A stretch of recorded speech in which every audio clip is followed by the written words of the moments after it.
Olá, pessoal. Estamos começando o segundo dia da Conferência Internacional do Green Building Council Brasil. Obrigado por estarem aqui conosco hoje.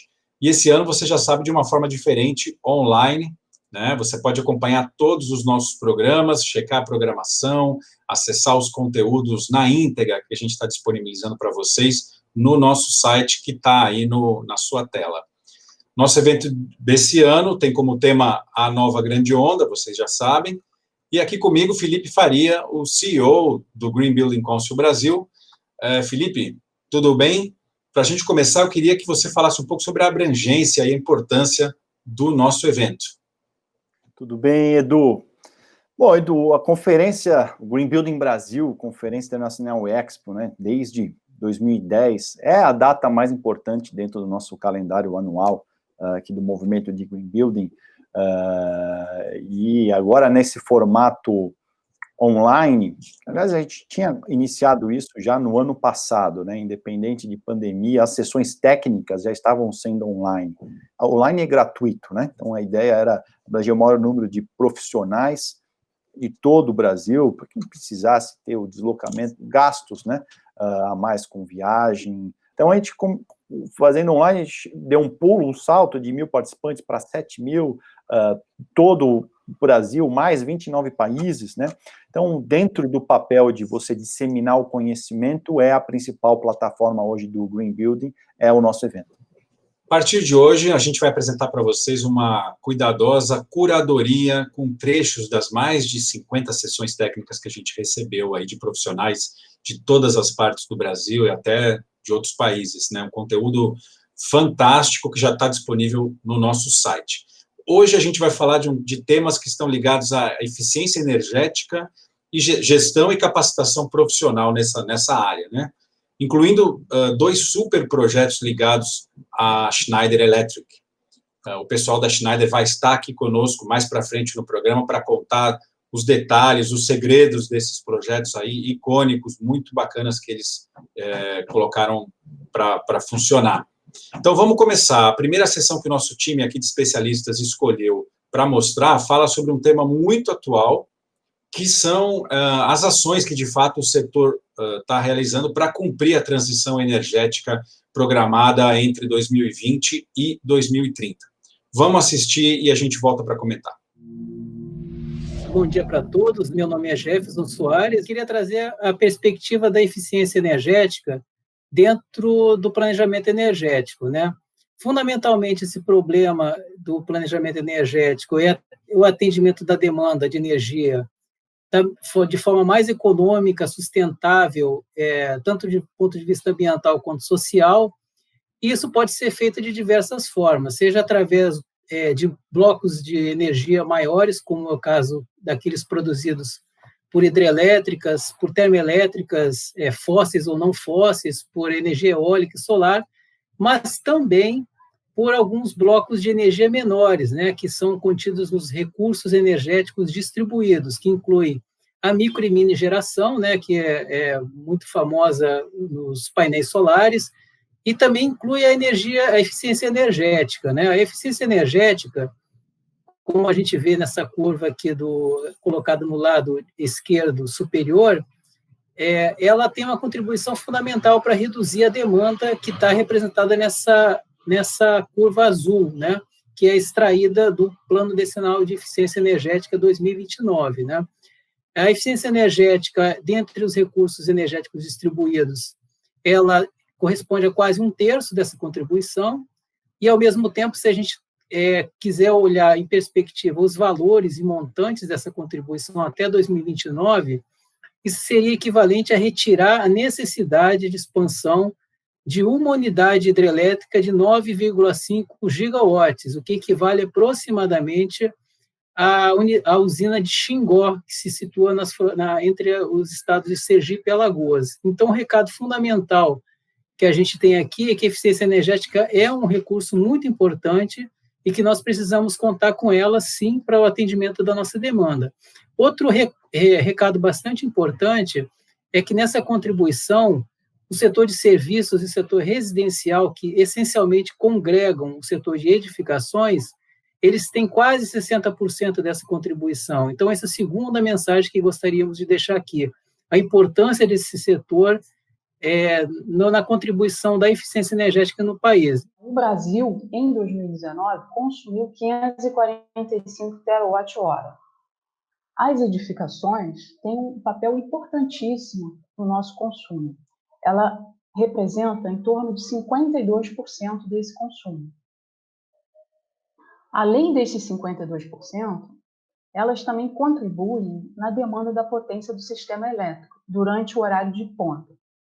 Qual o papel da eficiência elétrica, né? Como é que as edificações podem contribuir nessa retirada, né, de consumo? Então, ela pode reduzir 22 terawatt-hora em 2029, que equivale a retirar cerca de meio setor público ou a um setor química em 2019. Então, é importantíssimo, né, a gente estar olhando, né, para o papel das edificações e a contribuição das edificações na eficiência energética.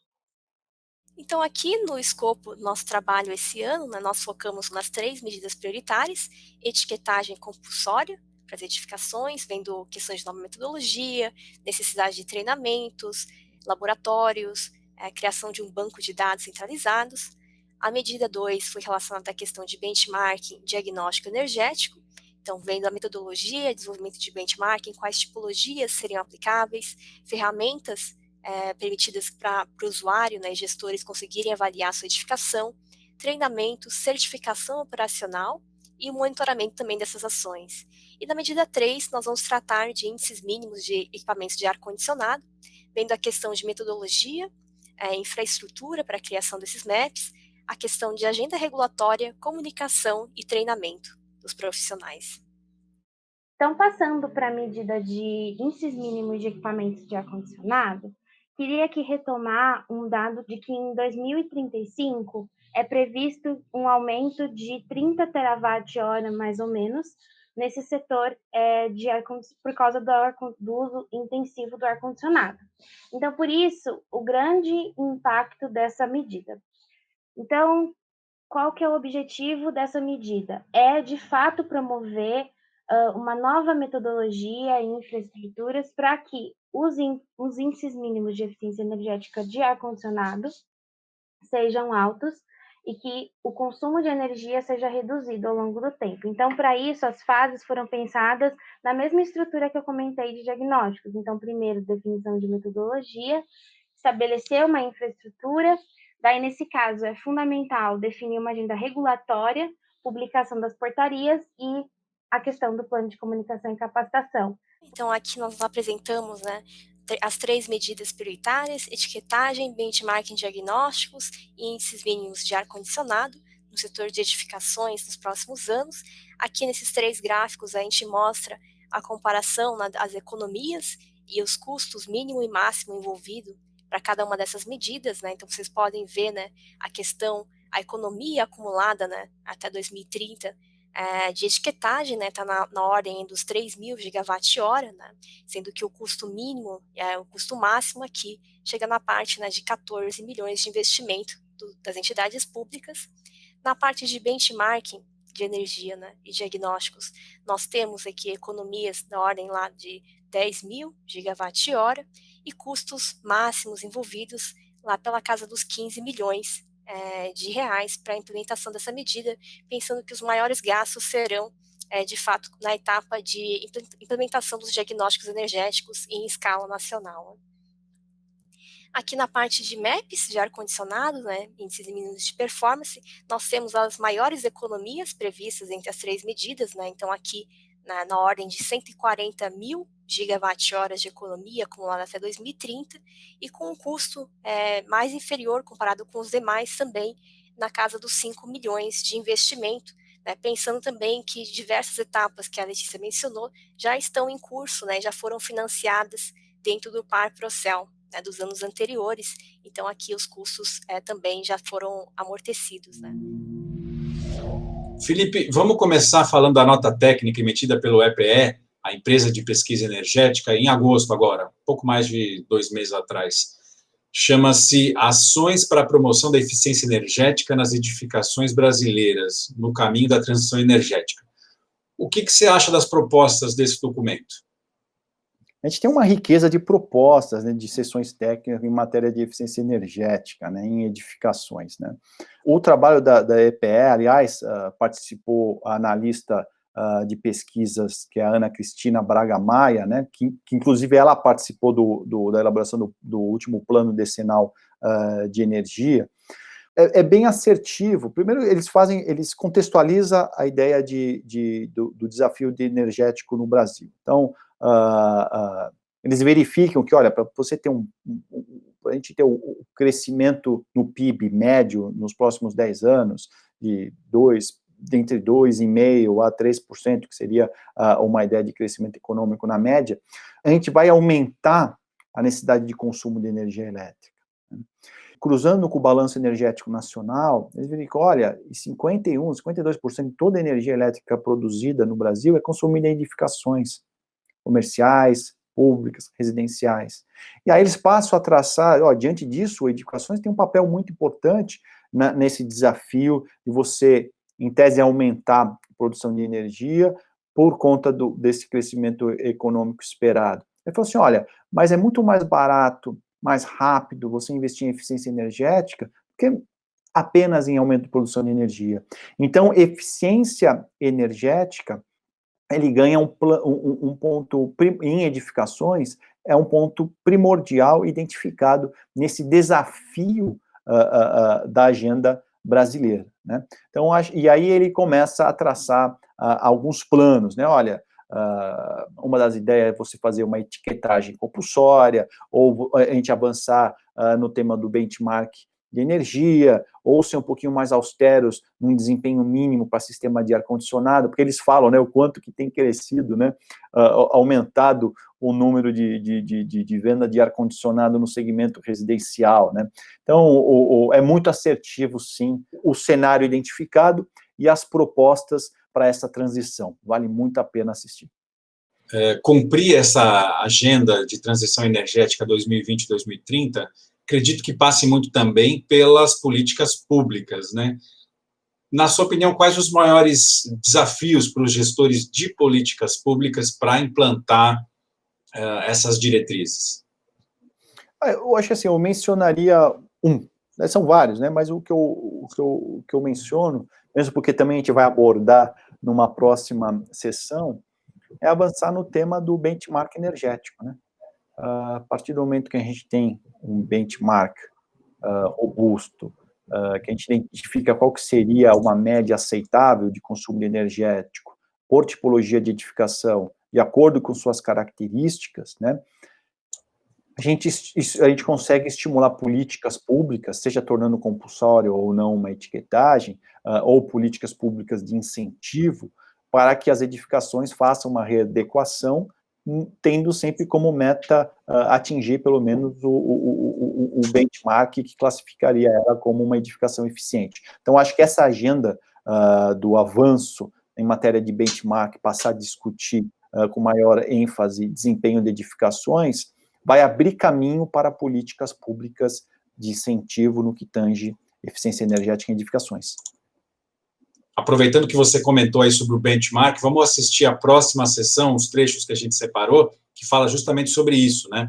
Trata do desempenho energético operacional, benchmarks de consumo energético. É um convênio que tem entre o Conselho Brasileiro de Construções Sustentáveis e a Eletrobras. Então, vamos ver esses trechinhos e a gente volta para falar sobre isso. Olá a todos e todas, eu sou Elisete Cunha, sou arquiteta do Procel, e nós estamos aqui para apresentar um projeto desenvolvido pelo CBCS e a Eletrobras no âmbito do Procel, em benchmarks de consumo energético. O principal objetivo desse convênio é desenvolver benchmarks e indicadores de desempenho energético de edificações não residenciais em 15 tipologias. São elas: agência bancária, 3 tipologias de hospedagem, shopping center, supermercado, comércio de varejo de grande porte, comércio de pequeno porte, restaurante, 3 tipologias de ensino, hospitais e postos de saúde e CPB. Benchmarks, né? O que são e para que servem, né? São referências, né? Então, benchmarks são referências, e o benchmarking é fazer a comparação dessas referências. A análise dos dados de consumo de energia das edificações e a sua relação com as variáveis, como área construída, área condicionada, a taxa de ocupação, temperatura externa, tipo de equipamento que está ali dentro, horário de funcionamento, né? São... essa análise direta, ela mostra quais são alguns fatores que têm impacto no consumo de energia. Então, por exemplo, nesse gráfico que está aqui, o maior consumidor aqui, eu estou dando um exemplo de edificações da Escola Politécnica da Universidade de São Paulo, o nosso maior consumidor em termos de quilowatt-hora por metro quadrado, né, ele tem muitos laboratórios, né? Então, o nosso maior consumidor aqui, Polimetalúrgica, Materiais e Poliminas, tem muitos laboratórios e poucos alunos. Por outro lado, o nosso segundo maior consumidor, ele quase não tem laboratório, mas ele tem um maior número de alunos e muitas salas de professor condicionadas. Então, a gente entende que número de laboratórios é relevante, quantidade de alunos é relevante, número de salas de professor condicionadas é relevante, mas só com essa análise a gente não consegue entender o quão relevantes são essas variáveis. Então, por isso que a gente tem que fazer as ações de benchmark, né? Entender melhor o quanto cada um desses fatores influencia no consumo de energia das edificações. Bom, e qual é a metodologia que nós adotamos aí para desenvolver essas equações de benchmarking? A gente parte da avaliação dos bancos de dados já disponível no EPE e já disponível no CBCS por esse trabalho que já acontecia desde 2013. A partir daí, nós elaboramos os arquétipos para realizar as simulações. Em paralelo, nós fizemos parcerias, né, com algumas entidades, algumas organizações e alguns edifícios que nos disponibilizaram seus bancos de dados. Nós selecionamos alguns edifícios para realizar as auditorias, e essas auditorias também alimentam, né, as informações para compor os arquétipos, para validar esses arquétipos, e a gente realizar essas simulações. Então, são feitas as análises de sensibilidade, a gente chega às equações de benchmark, e essas equações também são depois validadas com essas informações que foram levantadas durante as auditorias. Como resultado, a gente vai ter as 15 equações de benchmark, com as respectivas fichas técnicas, e a plataforma DEL vai estar disponível para que todas as pessoas, todos os gestores prediais, os gerentes de facilidades e pesquisadores possam inserir dados, características específicas da sua edificação, entrar com essas informações na equação e entender se aquela edificação é eficiente ou ineficiente, ou está dentro de uma faixa de consumo típico, considerando aí as equações e os pesos das variáveis que a gente considerou. Para as universidades e instituições de ensino, as variáveis mais relevantes das 8 que nós testamos foi o tipo de condicionamento de ar, a densidade de potência instalada, o turno que é oferecido à instituição, se é só noite, manhã e noite, manhã, tarde e noite, a densidade de alunos dentro das salas de aula, principalmente, e se tem renovação de ar ou não no sistema de condicionamento de ar. Bom, quais são as outras tipologias que já foram desenvolvidas? Primeiro são as agências bancárias, que foi feita uma análise, uma atualização da análise, principalmente considerando as variáveis arquitetônicas. O segundo arquétipo que já está pronto é o comércio de pequeno porte, que é um arquétipo que tem cerca de 200 metros quadrados, e os hotéis de pequeno porte e pousadas, que tem cerca de 1.000 metros quadrados. Os arquétipos que ainda estão em andamento, neste momento, são os hotéis de médio e grande porte e o comércio de grande porte. Para simulações energéticas, os nossos dados de entrada foram os arquétipos e os dados levantados nas auditorias. Com isso, nós criamos as variáveis e cada variável definimos cenários. Esses cenários, escolhemos os extremos. Por exemplo, na iluminação, escolhemos um DPI com Procel D e um DPI com Procel A. E logo após definimos as cargas térmicas das simulações energéticas. E para isso escolhemos os cenários que mais contribuem para o aumento da carga térmica e rodamos as simulações energéticas para as 8 cidades selecionadas. Logo após essas simulações, fizemos a análise dos resultados e escolhemos a cidade com a maior carga térmica simulada, dentre essas 8, e a partir de aí, em cada zona dessa cidade, cada zona do edifício, ou cada espaço do edifício, selecionamos um equipamento de ar-condicionado de mercado com uma capacidade ligeiramente superior à carga térmica definida nas simulações energéticas. Então, para finalizar, o que nós vamos fazer aí com essas equações de benchmark, né? Nós vamos utilizá-las como subsídio, né, para a plataforma DEL. Então, o que vai acontecer? Então, aqui tem um exemplo da equação de benchmark para hotéis de pequeno porte e pousadas, né, para cidades com GHR maior que 54.000 graus hora de resfriamento. Então, o que acontece? Eu tenho como variáveis da minha equação o GHR, né, o tipo do sistema de ar-condicionado, a iluminação, sombreamento, envoltório e número de quartos. Então, pelo GHR, a informação é a cidade onde se localiza aquele hotel de pequeno porte ou pousada.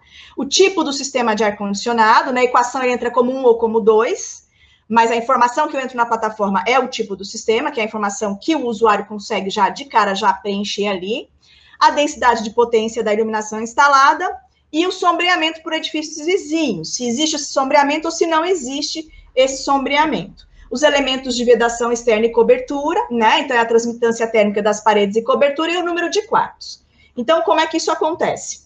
Bom, então essa é a plataforma de cálculo do benchmark, que já existe hoje, né, no site do CBCS, mas a gente está fazendo a uniformização dessas plataformas para a gente ter as 15 tipologias.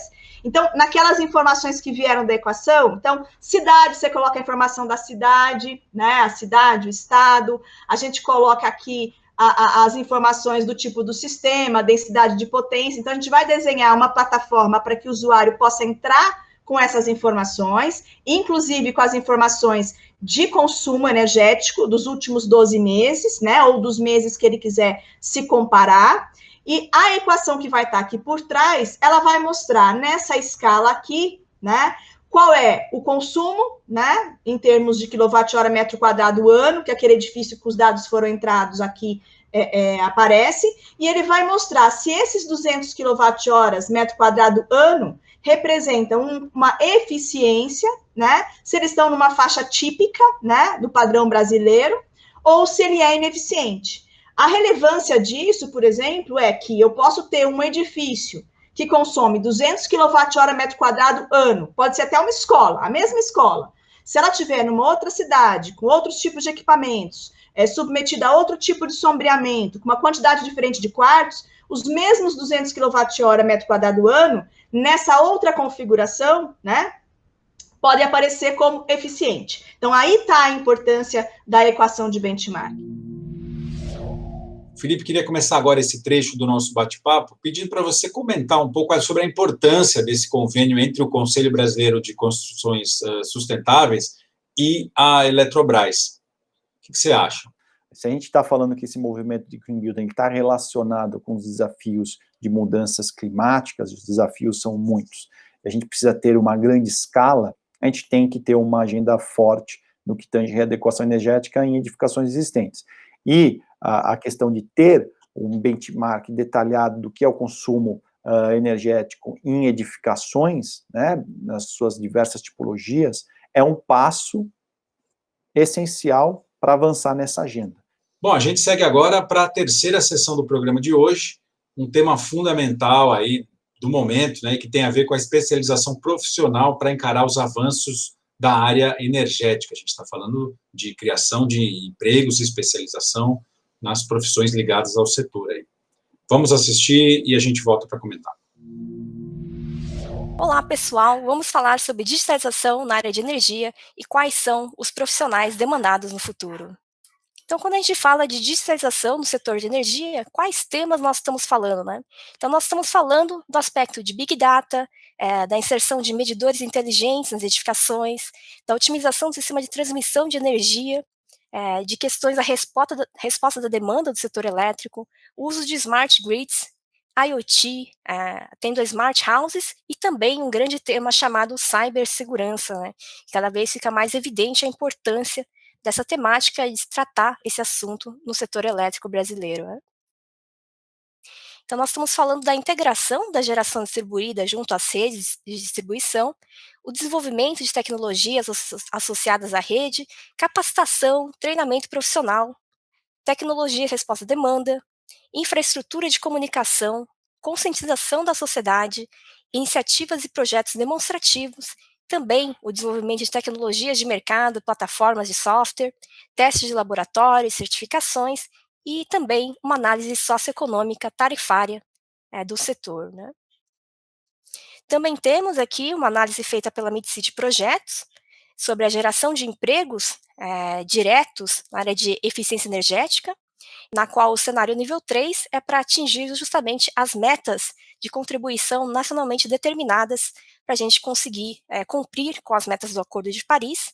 Então, aqui, como vocês podem ver, em 2016, nós temos uma estimativa de empregos da ordem de 24 mil, empregos full-time equivalent, FTS, e nós teremos que mais do que duplicar a quantidade de empregos até 2030, então chegando aí a 62.249 empregos.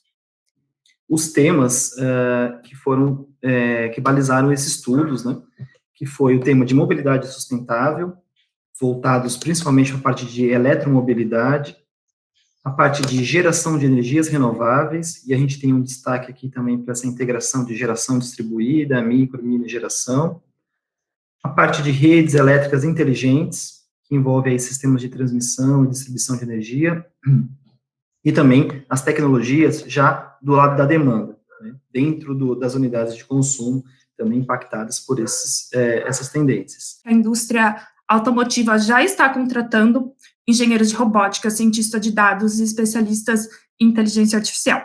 Nos empregos associados ao setor de eletromobilidade, a gente criou 2 blocos, o engenheiro de operação, o engenheiro automotivo, o técnico de energia e engenheiro de energia foram considerados empregos em fase de crescimento, enquanto empregos mais específicos para o setor da eletromobilidade, como, por exemplo, o gerente de desenvolvimento de infraestrutura, um engenheiro de instalação de eletropostos, um técnico de manutenção de veículos elétricos, são empregos emergentes que dependem do crescimento do mercado de eletromobilidade no Brasil. Como é que a gente entende aí o perfil que vai ser atualizado desse profissional que está sendo solicitado pelo mercado, né? Basicamente, os principais desafios que a gente encontra na questão da digitalização estão relacionados, como já foi dito, né, na segurança de dados, uma destreza digital desse profissional para poder lidar com essa quantidade de dados e a análise desses dados, uma necessidade da integração e interoperabilidade, colocando aí as redes de vários níveis de topologia com as questões de sistema de geração distribuída, tudo isso ligado a sistemas com inteligência artificial e conectividade, exigindo aí um profissional que consiga navegar sobre esses conteúdos de maneira a ser, muitas vezes, um interlocutor ou, muitas vezes, quem vai atuar na implantação, no projeto desses tipos de sistemas. Felipe, essa é uma área com muitos avanços e muitas oportunidades, né? Eu queria começar perguntando para você quais são os requisitos fundamentais aí, capacitações para que o profissional da área consiga acompanhar as inovações e constantes mudanças nesse setor, né? Além, é claro, de encontrar oportunidades de emprego, né? Que é uma das pautas aí do país no momento, né? Olha, Edu, acho que essa sessão, acredito, vai ser uma das mais populares, né? Dentro das opções de evento, porque fala muito das oportunidades, né? Na verdade, isso foi um estudo, né? Um levantamento científico. Então, ele vai desde abordar os desafios e as políticas prováveis do Brasil em matéria de eficiência energética em edificações, né? Então, verificando, por exemplo, olha, a gente tem que bater a meta do Pacto Global, o que a gente mencionou sobre eficiência energética em edificações, qual que é o percentual que nós nos comprometemos, né? Então, verificando que vai ter uma demanda de novos profissionais, e novos profissionais com capacitação, né? Isso que é o mais interessante. Em quais áreas, né, que tem essa carência, essa oportunidade, né? E para finalizar, também analisando hoje as nossas instituições de ensino, o que elas estão oferecendo? é necessário novos cursos mais técnicos para algumas matérias específicas? Sim, é necessário. Quais? Né? Então, ele também aborda esse detalhe. Então, eu acredito que é uma leitura completa do que os profissionais podem identificar como lacunas que podem ser preenchidas aí nos próximos anos. Acho que vale muito a pena estar participando e se inteirando desse assunto. A gente começou aí logo de cara falando de um assunto que interessa a todo mundo, né, que é a geração de empregos, né, especialmente no momento de crise atual. Você acha que o setor energético, passando por essas mudanças tecnológicas radicais aí que a gente está vendo, pode ser mesmo uma espécie de nova fronteira para a geração de empregos, criação de empregos no Brasil?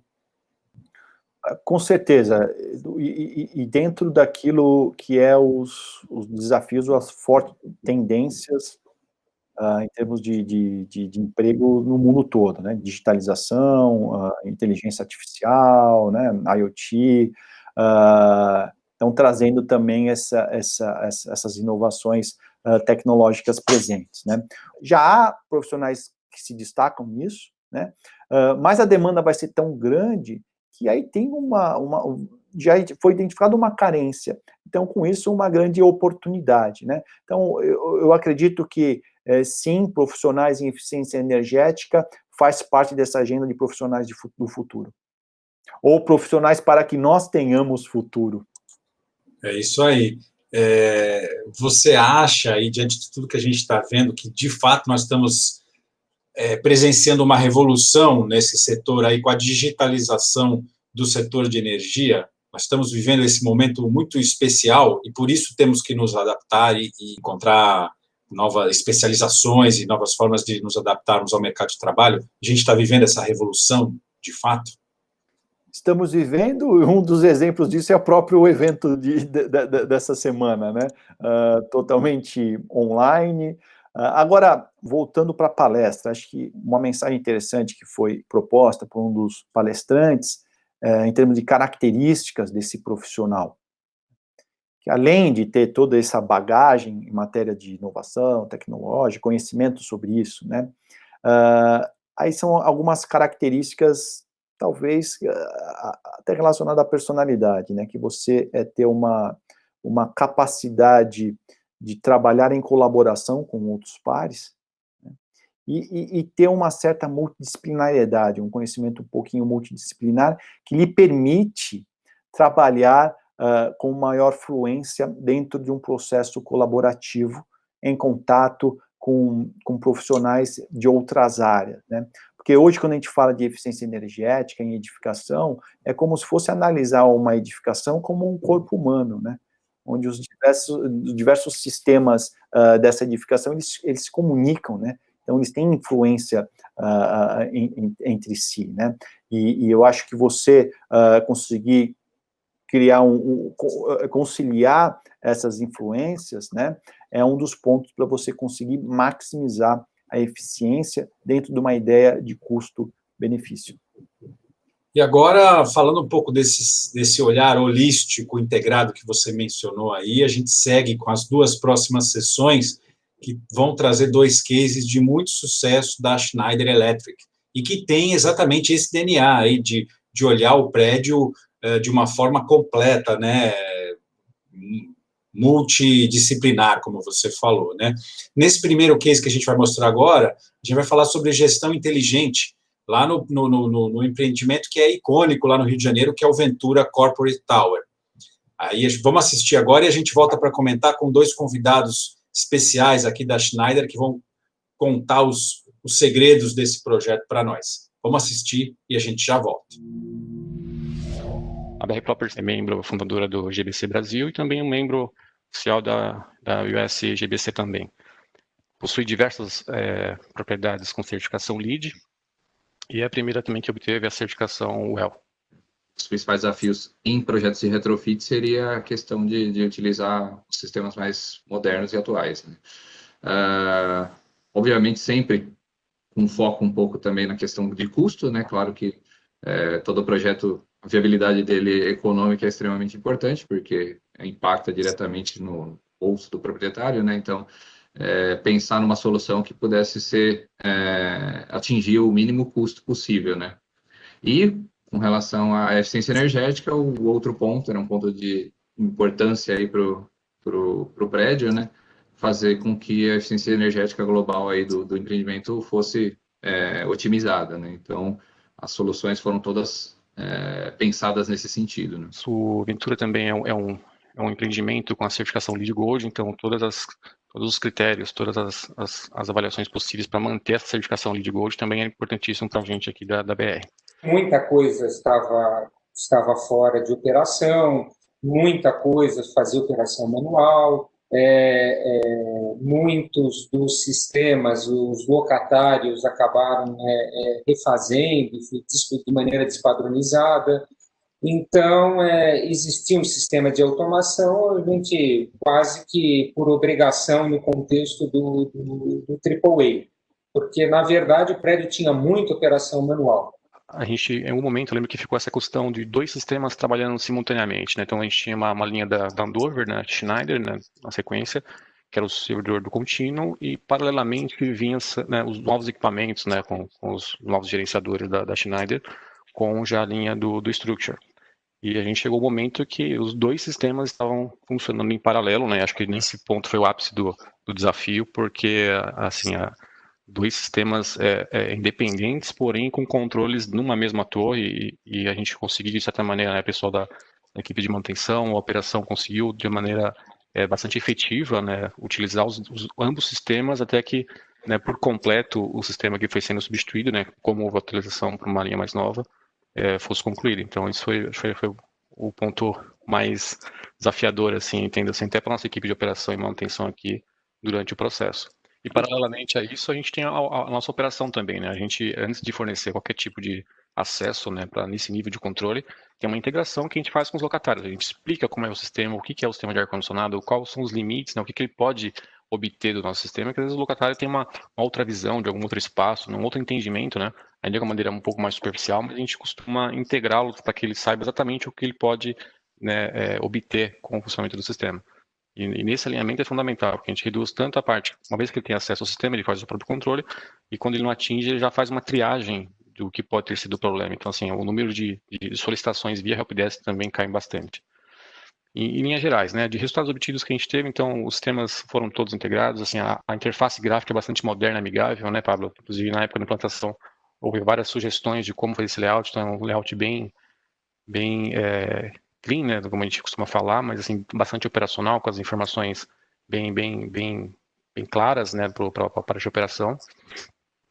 E a gente utiliza esse sistema, inclusive, né, na central de operações, é um ponto que o pessoal realmente sempre se surpreende com a quantidade de informação e a efetividade que o sistema possui, né? Os gráficos por cor, né? A gente, então, você bate o olho, já sabe onde está mais frio, mais quente, a informação dos fan coils, realmente, assim, os dados estão na mão, a integração com as energy valve, com as temperaturas, você vê aqui que os deltas aqui de temperatura estão dentro do esperado, a monitoração de consumo de energia.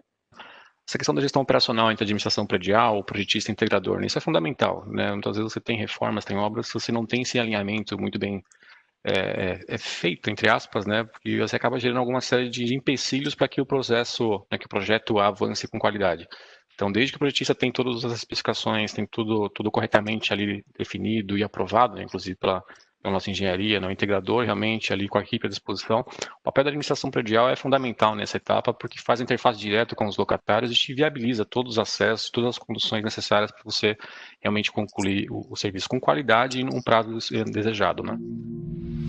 Para comentar aqui conosco sobre esse projeto fantástico, que é o Ventura Corporate Tower, a gente está recebendo 2 convidados super especiais. João Carlos de Souza, gerente sênior de sustentabilidade e relações institucionais da Schneider Electric para a América do Sul, e a Patrícia Lombardi, Digital Buildings Leader da Schneider Electric. Tudo bem, João Carlos, Patrícia? Prazer receber vocês aqui com a gente hoje. prazer enorme em estar compartilhando essa sessão. Vai ser muito interessante discutir um papel que a automação e a digitalização também tem nesse processo de você prover eficiência energética para 2 empreendimentos que têm características tão distintas. Obrigada pelo convite, é muito bom estar aqui também para a gente promover que para você ter um edifício do futuro, não necessita ser aqueles edifícios que a gente imagina, high-tech novos, né? Você pode exatamente transformar um edifício que você já tem hoje para do futuro, onde ele é muito mais eficiente, muito mais resiliente e cuida muito do bem-estar do ocupante, e mais que tudo, ter sustentável com eficiência energética. Gente, o Ventura Corporate Tower, como a gente viu, ele já é considerado um ícone, né, da paisagem urbana do Rio de Janeiro, né, faz parte do cartão postal da cidade, né, está num lugar incrível. De um lado você tem a Baía de Guanabara, o Pão de Açúcar, do outro lado você tem a Ponte Rio-Niterói, né, um projeto fantástico e com certificação LEED Gold. Queria começar perguntando para o João, aliás, pedindo para você contar um pouco o início dessa história, o início desse projeto, como é que ele aconteceu? Como é que foi isso? O início desse projeto ele é bastante similar quando você tem um cliente que ele realmente tem uma visão de vanguarda de um empreendimento desse tipo, né? De você poder aportar e colocar os sistemas de automação para justamente cuidar de toda a governança desse empreendimento. Porque justamente essa capacidade de você ter um sistema de automação integrado é o que permite que você possa coletar dados, gerar informação em tempo real para as pessoas que fazem a gestão desse empreendimento, para que elas possam tomar as decisões, para que elas possam geri-lo da melhor forma possível e sim garantir que ele tenha a máxima eficiência. Isso faz com que, ao longo do tempo, realmente você tenha um empreendimento que é sustentável, que possa manter um elevado nível de performance ao longo de toda a vida útil desse empreendimento. E muito da pauta do desenvolvimento do projeto foi realmente essa, de você ter um empreendimento integrado, um empreendimento que fosse totalmente consolidado e voltado para uma visão de sustentabilidade. Edu, o projeto que a gente está discutindo, ele encontrou oportunidades de aumentar a eficiência energética, né, de um prédio que já tinha obtido uma certificação de Green Building, né, e tiveram reduções e mais reduções. Acho que a gente entrar no detalhe também do projeto em si. Acho interessante a Patrícia explicar, quando a gente fala de Schneider e fala sobre soluções de sistemas prediais, mais ou menos do que a gente está falando. Nós temos dentro, quando nós chamamos a nossa área de Digital Building, sim, soluções, tecnologias para edifícios para torná-los mais digitais. Essa é a ideia da Schneider. Dentro disso, a gente tem o nosso principal produto, que é a parte de automação, né, que foi o que foi indicado no caso do Ventura, que é ele que nós chamamos de cérebro do edifício, né, porque você consegue integrar todas as tecnologias do edifício, que é a parte de controle de acesso, que a gente também oferece, e outros, como a parte de incêndio, a parte de CCTV, você consegue controlar, você consegue integrar tudo dentro do sistema de gerenciamento do edifício.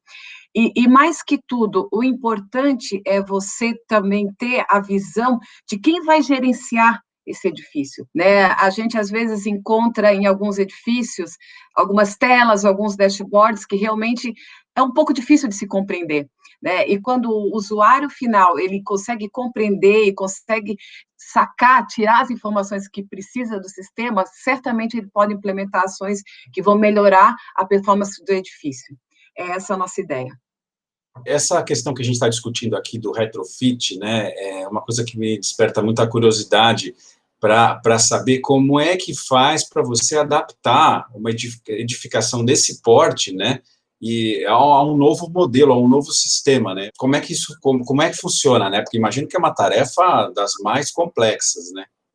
Isso que você está colocando é um aspecto bastante interessante, tá? Porque principalmente hoje a gente fala muito em IoT, e quando eu estou falando de uma construção existente, um dos pontos principais é como você constrói uma arquitetura de rede que possa fazer esses equipamentos distintos comunicarem entre si. O que acelera muito isso é a aplicação realmente de redes wireless, a comunicação entre os distintos equipamentos. Hoje também a possibilidade da gente utilizar plataformas de gestão na nuvem, que reduzem muito o custo de implementação. E também, voltando um pouco no que a Patrícia mencionou, a geração desses indicadores de performance que são tão importantes, que hoje são o centro das atenções quando você fala na certificação dos prédios ou edifícios existentes. Acho que um ponto-chave para o sucesso do projeto, foi mencionado pelo Rafael, o gerente predial da BR Properties, foi a integração das equipes, né?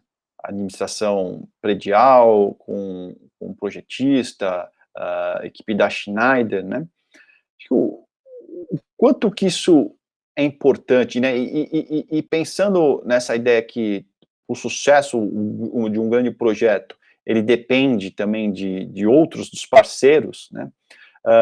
Como que a Schneider trabalha num processo de capacitação profissional, que é um tema importante de um movimento de green building, por exemplo? Nós temos consciência que realmente o nosso mercado no Brasil, os facilities manager, que na verdade são as pessoas que estão na linha de frente, né, e o que mais sentem, o que mais sofrem, e ficam no meio entre o dono do prédio e os locatários, e falta, sim, um pouco de conhecimento, a grande maioria deles, e com essa falta de conhecimento, eles não conseguem tirar todos os benefícios que a automação poderia lhe dar. Então, nós temos um trabalho muito forte de treinamento dos nossos canais, que nós chamamos de Eco-Experts. Então, para ser um Eco-Expert, ele tem que verdadeiramente passar por uma lista de treinamentos. Nós temos portais, né, que estão disponíveis para estes eco-experts com informações de mercado, informações de produto, melhores práticas. Os nossos canais, eles podem trocar experiências com todos os eco-experts do mundo. E mais que tudo, nós temos uma equipe toda preparada para atender também todos os stakeholders dentro do sistema de edifícios. Então, a gente tem equipes para conversar com esses escritórios de engenharia que fazem o projeto e para sempre deixá-los atualizados do que tem de melhor no mercado e o que eles podem trazer para o Brasil para crescer um pouco a maturidade dos nossos edifícios em relação a serem digitais. Nós temos também equipes de pessoas que estão voltadas para dar um atendimento especial ao usuário final, de promover esse aumento de crescimento. Então, isso realmente a gente viu que é uma realidade e a gente está preocupado com isso, e o nosso planejamento é que está aumentando cada vez mais o nível de informação para os usuários finais também. Também, para tratar esse problema da formação e da conscientização em larga escala, a Schneider criou, há alguns anos atrás, a nossa Energy University, que é uma universidade online, totalmente gratuita, que trata realmente sobre a formação em uma série de vertentes da eficiência energética, tá? Hoje, ela já tem quase 1 milhão de inscritos no mundo inteiro, temos mais de 100 cursos aí falando de vários temas, desde diagnóstico energético até temas muito específicos relacionados a ar-condicionado, até a própria obtenção de certificação, ISO 50001, e tudo isso sem ter um cunho comercial, tá? O nosso objetivo com a Energy University é realmente a formação das pessoas, o que, por outro lado, permitiu que a gente obtivesse a acreditação de uma série de entidades, entre elas o próprio Green Building Council. João, você falou de indicadores de performance, agora você falou dos ar-condicionados. Eu estava observando, estava analisando o projeto do Ventura e lá diz o seguinte, que vocês conseguiram uma redução de 15% no consumo só na área dos ar-condicionados, né? Imagina, isso é um número gigante, considerando que Rio de Janeiro é uma cidade muito quente, né? Então, tá aí não sei se isso é um indicador de performance, mas é um número muito relevante, né, João? É um super indicador, tá? Mas o que é o mais importante disso? Existe um conceito muito claro que, independente de quanto o sistema seja eficiente, tá? Lógico que no Ventura eles apropriaram tecnologias de ar-condicionado que refletem um elevado grau de eficiência, você só realmente extrai todo o potencial desse sistema, seja do ar-condicionado, seja da iluminação, se você tiver um sistema de automação robusto que garanta que você tenha o total controle das variáveis que interagem para que esse sistema entre em operação, para que ele seja utilizado no momento que ele realmente é necessário e com o volume, a performance necessária, tá? Então, é mais ou menos o cockpit de um avião, tá? A gente tem todos esses sistemas que não necessariamente vão ser utilizados todos os dados, mas os dados serão disponíveis de forma precisa para cada uma das pessoas que interagem. Desde o usuário que vai estar sendo informado como ele está interagindo e contribuindo para economizar energia, até o gestor de energia que vai tomar as decisões de como contratar energia, de como racionalizar os custos. Então, é realmente uma visão multidimensional. E mais que tudo, sempre se preocupando com essas economias, se preocupando com o bem-estar do usuário, né? Eu costumo brincar, às vezes, se você quer economizar, você desliga o ar-condicionado, mas, obviamente, pensando no bem-estar do usuário, não é isso que se pode fazer. Então, até a questão de troca de ar também, mais que tudo nessas épocas de Covid, isso está cada vez uma preocupação maior de você ter um ar mais puro, um ar melhor de respirar dentro do edifício. Então, assim, todos esses benefícios de economia são só pela melhor gestão. Claro que mantendo ou melhorando o conforto do usuário dentro do edifício. Muito bem, vamos seguir adiante aqui com o nosso programa e vamos para a última sessão do programa de hoje, que é outro case de sucesso da Schneider, o Hospital São Camilo. Muito interessante, né? É a transformação na área da saúde e o uso das tecnologias para a qualidade da infraestrutura. Vamos assistir e a gente volta já para comentar, tá bom? Até já. Se nós quisermos realmente construir hospitais que sejam sustentáveis, teremos que levar em consideração algumas tendências globais. Eu selecionei aqui algumas que a gente identifica como importantes nesse quesito. Uma é a seguinte: que ótimo, nós estamos ficando cada vez mais velhos, né? Cada vez mais a gente está atingindo idades mais altas. Isso é excelente por um lado, mas a gente precisa, obviamente, se tem mais pessoas idosas, nós vamos precisar mais de hospitais. Apresentar um pouquinho, Wagner, você que trabalha diretamente com hospitais aí no dia a dia, na manutenção dos hospitais, o que para você é um hospital sustentável? Acho que os hospitais sustentáveis têm um grande desafio, que é os prédios existentes. Você pegar um prédio novo é muito mais fácil. Até eu falo com ele, é o projetista, né? É muito mais fácil você passar água de reuso, então já faço uma tubulação para água de reuso, entendeu? O prédio já nasce novo, já nasce pensando numa energia renovável, ou usando, em alguns lugares pode ser eólica ou fotovoltaica.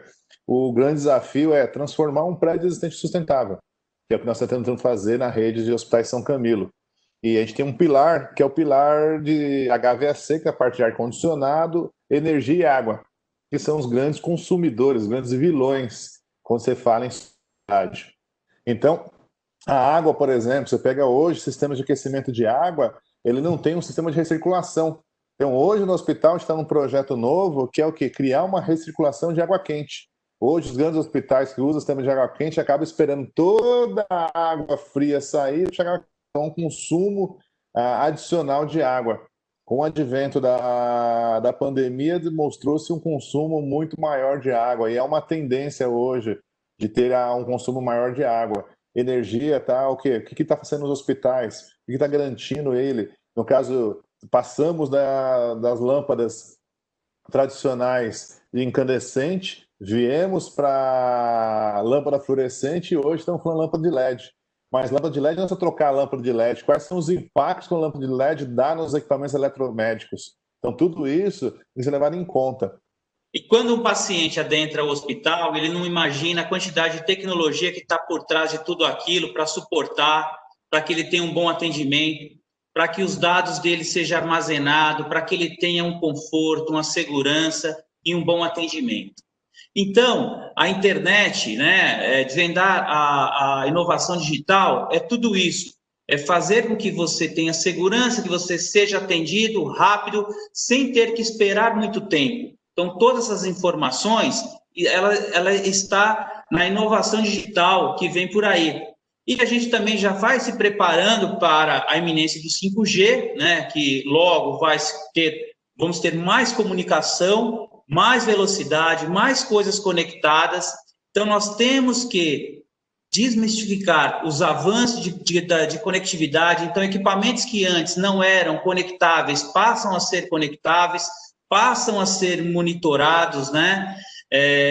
Os custos são crescentes, então o hospital tem que acompanhar isso, porque isso não pode ser um custo elevado, porque a instituição não consegue manter, uma vez que também ela tem que investir em equipamentos, em medicamentos, em funcionários. Então, tudo isso tem que estar dentro de um equilíbrio, né? Então, a gente, como projetista, como fabricantes, como os nossos clientes, a gente tenta equilibrar tudo isso para que tudo funcione e que a gente possa acompanhar essas tecnologias, essas tendências.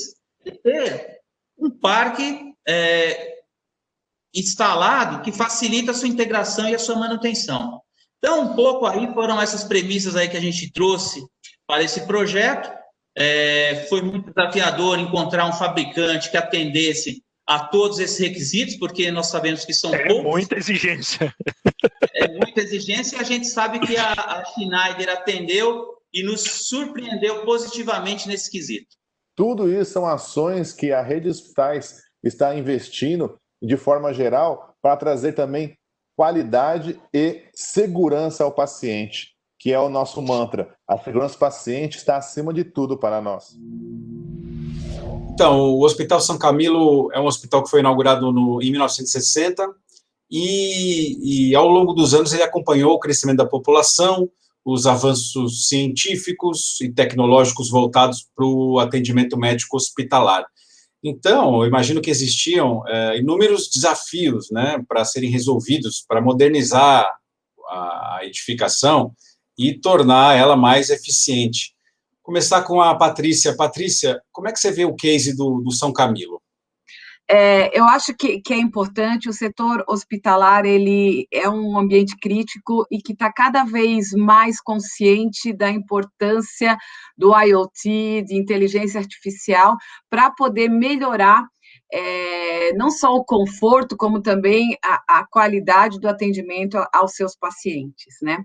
E dentro desse conceito, o Hospital São Camilo é muito feliz que sabe da importância que é a questão dos facilities em torno que como influenciam dentro do controle do tratamento do paciente. Então, você vê um ambiente crítico, por exemplo, como uma sala de cirurgia, onde tem todos os equipamentos em si, que o médico vai lá e vai fazer o procedimento, mas, ao mesmo tempo, a parte do que tem no prédio é importante. Então, você ter um controle de temperatura correto, você ter uma umidade correta, isso tudo influencia muito na recuperação do paciente.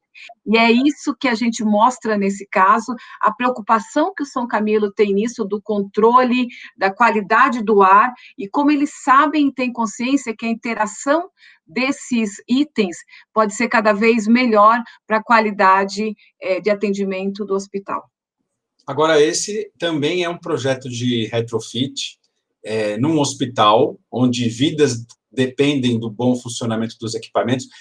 dá a sensação de que é aquela história de trocar o pneu com o carro andando, né? Como é que você faz um projeto de retrofit num lugar onde a atividade ali exercida é tão delicada e as coisas têm que continuar funcionando dentro da normalidade enquanto você implanta um sistema novo, né? Imagino que isso também seja muito complicado.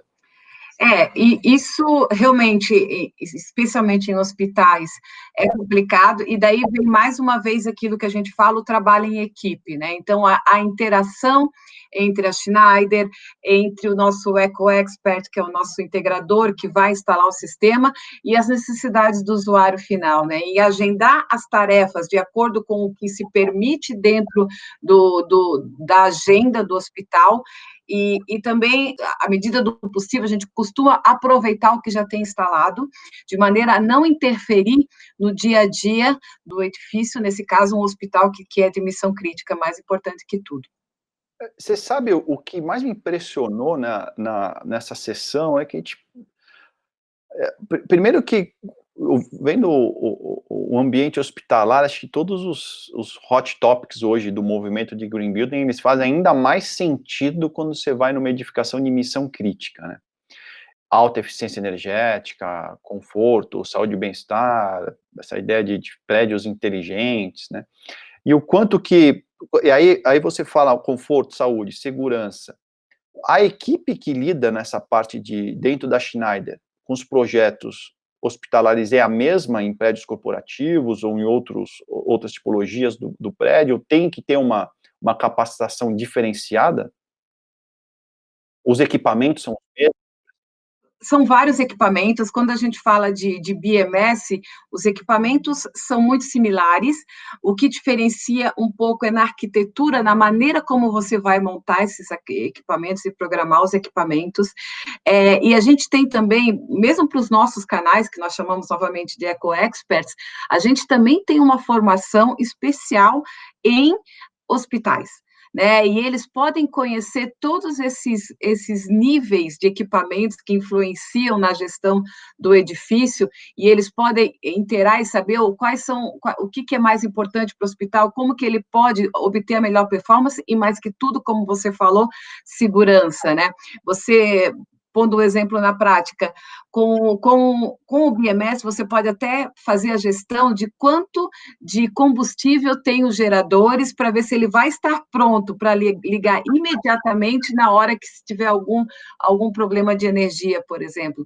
Então, você consegue isso tudo. E nós temos, sim, pessoas capacitadas dentro da Schneider e também com os nossos Eco Experts em soluções específicas para hospitais.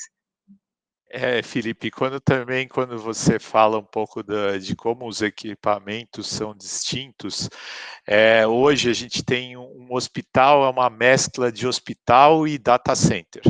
Até porque hoje você tem, tanto para o diagnóstico e tratamento, uma dependência bastante grande dos recursos de imagem. Então, a gente está falando de aparelhos de ressonância magnética, de tomografia, que estão gerando arquivos de dados de tamanho considerável. Então, você tem um data center embarcado.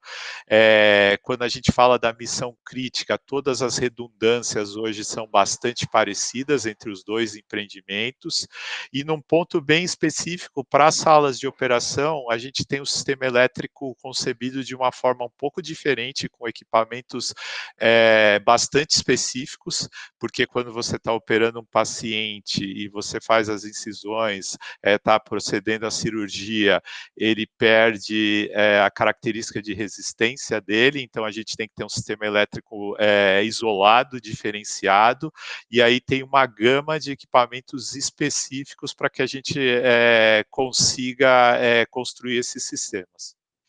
No espaço, um hospital, né, onde a vida depende de equipamentos elétricos, então o equilíbrio, a estabilidade, a gestão, o controle, principalmente a eficiência energética dos equipamentos e do prédio inteiro é de fundamental importância, né? É um assunto de extrema, digamos, segurança, né? Os hospitais, na maioria das vezes, já têm essa consciência de o quanto isso é importante, Patrícia?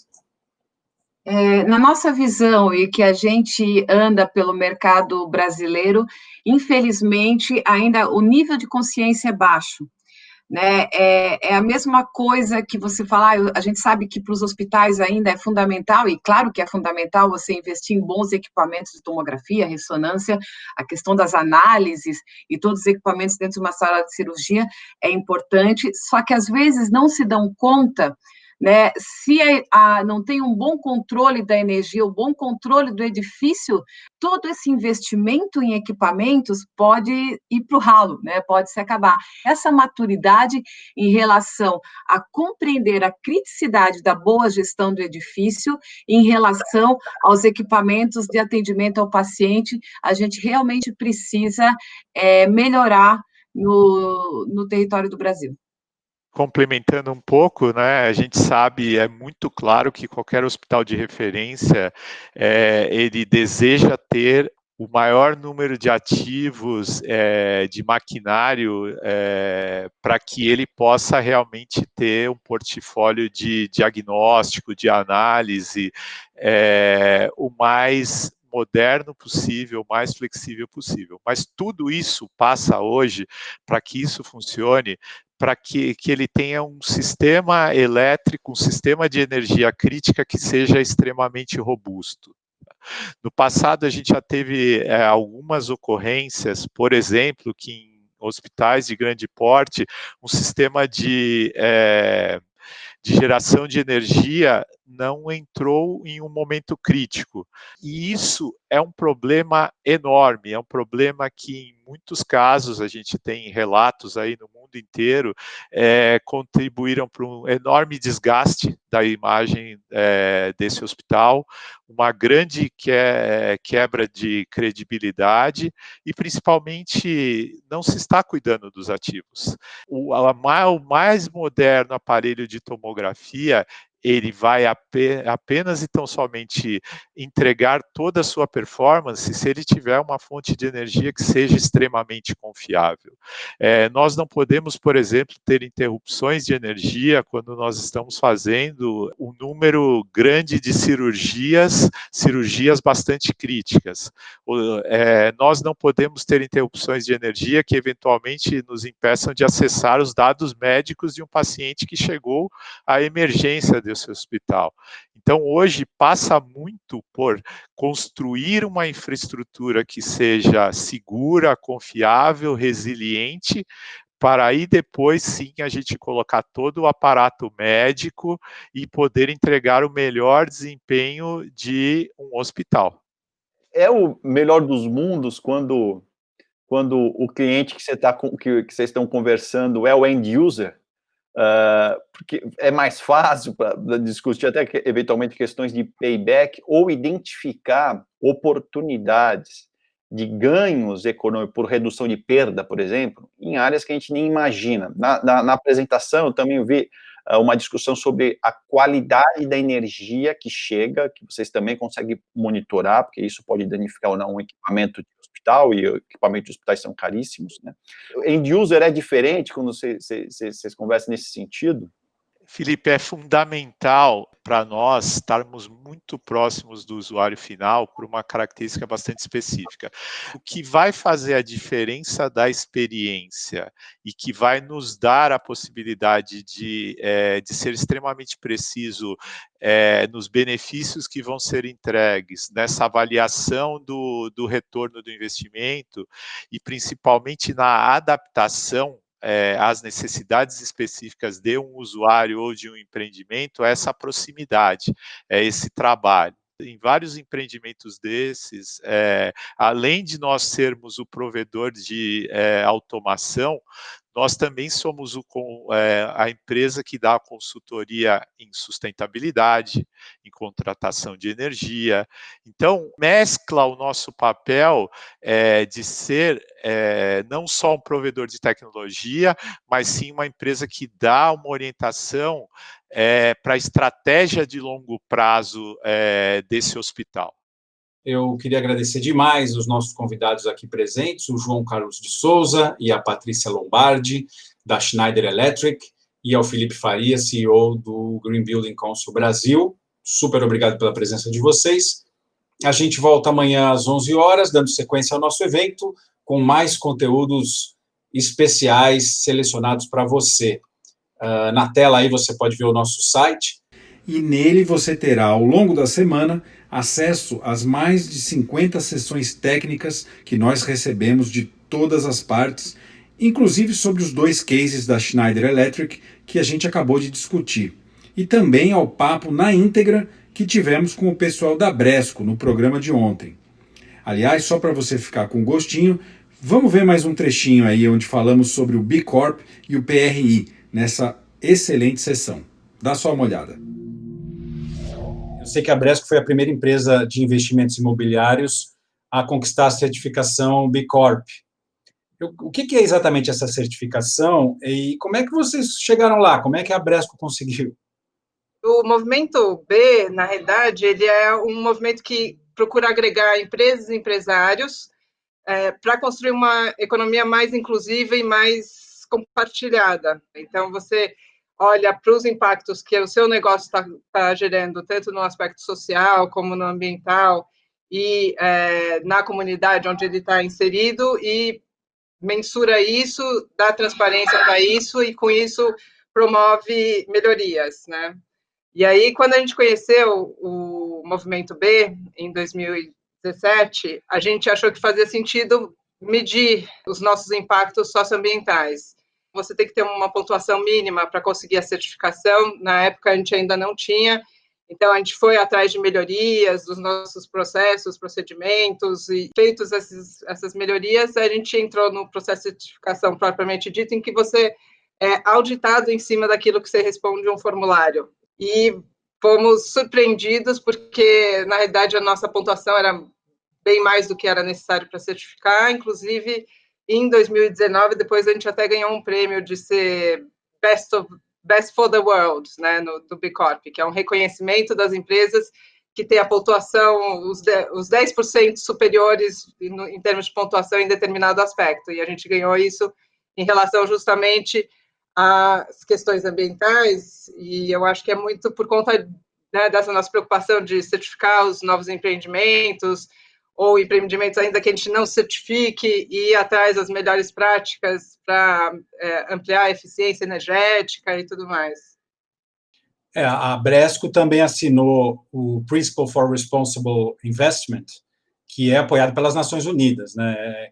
Queria que esse compromisso de gestão de vocês, de investimentos e de portfólio, com base em responsabilidade ambiental, social, como é que tudo isso tem acontecido na prática? Vocês mesmos têm que olhar para dentro e rever os próprios procedimentos, seus próprios processos, né? É um trabalho complexo isso, né? Sim, eu acho que ele é complexo, com certeza, mas ele começa a ficar mais automático e mais natural conforme você vai exercitando. Então, para a gente é natural olhar agora qualquer novo empreendimento que a gente vai construir, a gente até já conhece quais são os requisitos para a certificação LEED, por exemplo, e eu acho que essa é uma das formas que a gente coloca isso em prática, né? Buscando, por exemplo, a maior eficiência energética nos nossos imóveis, ter certeza que os fornecedores também estão alinhados com esse propósito.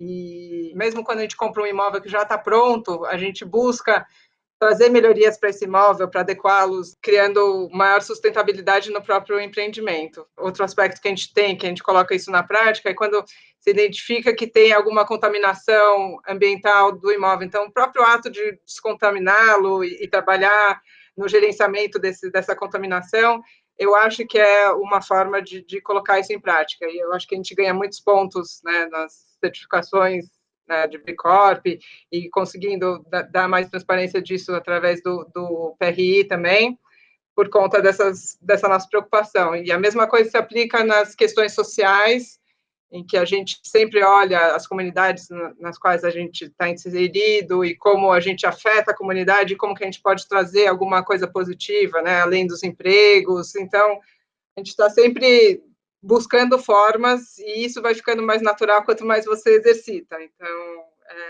é uma questão interessante. Eu quero comentar sobre o PRI, né? Acho que tem alguns aspectos aí desse nosso compromisso. Acho que um deles, obviamente, é a gente incorporar os aspectos de ESG em todas as tomadas de decisão de investimento, mas isso é algo que, obviamente, a gente já faz, mas também um compromisso em disseminar essas práticas no mercado e tentando mostrar ao mercado que existe uma relação muito forte entre os aspectos de ESG e os aspectos econômicos também. Muito bom, né, gente? Então, não se esqueça de fazer o seu cadastro gratuito no nosso site para ter acesso a essa conversa na íntegra. Um grande abraço e até o próximo programa. Tchau!